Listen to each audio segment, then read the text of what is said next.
Peggy 16.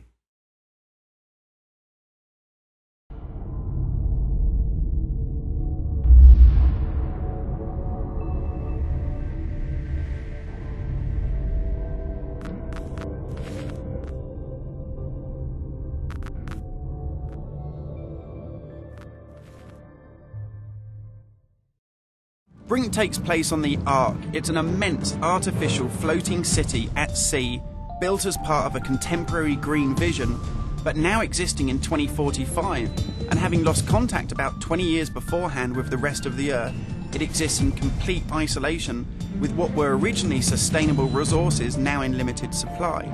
The result of this is that competing social factions have been thrown into an isolated and horrific conflict.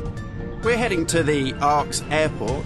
This was the original location that celebrities flew in and out of and had their photo opportunities, but it's also, because it's been deserted and disused for 20 years, the ideal location for me to show you a couple of the game's features in the absence of any enemies.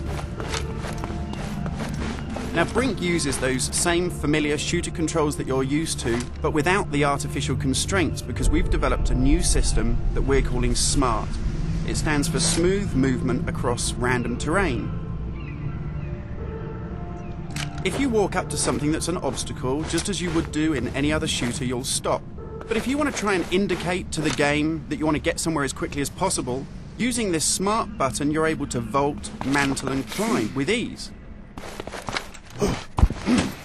And this is a cool system for helping you navigate through the game, but it's not an autopilot. You don't enter a canned animation that you can't get out of. It's great for advanced players too.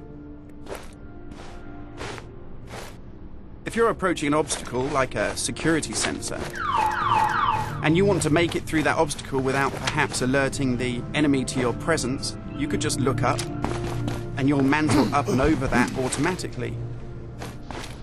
And by the same token, if you use your same SMART button just running towards something and looking down, you'll indicate to the game that you're able to slide under something.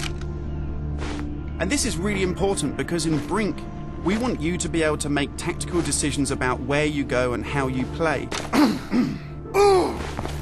It's not a rail shooter where you're on a kind of minecart witnessing canned cinematics. And that's important too, because in BRINK, irrespective of whether you play offline or online, you can create a cool identity for yourself that really reflects how you want to play the game. So in BRINK, you take on a combat role that suits your preferred playing style, whether you're on the front line attacking the enemy or perhaps at the rear doing support. You'll take part in military objectives as part of a coordinated squad. And when you complete these successfully, you'll earn experience points that allow you to unlock cool upgrades for your weapons, really cool abilities that suit the way that you want to play, and also cool outfits that reflect what a badass you are. And you can do this irrespective of whether you play offline in traditional single-player style mode with no internet connection, or play cooperatively with up to 7 friends, or go online and play fully where the entire game is full of strangers.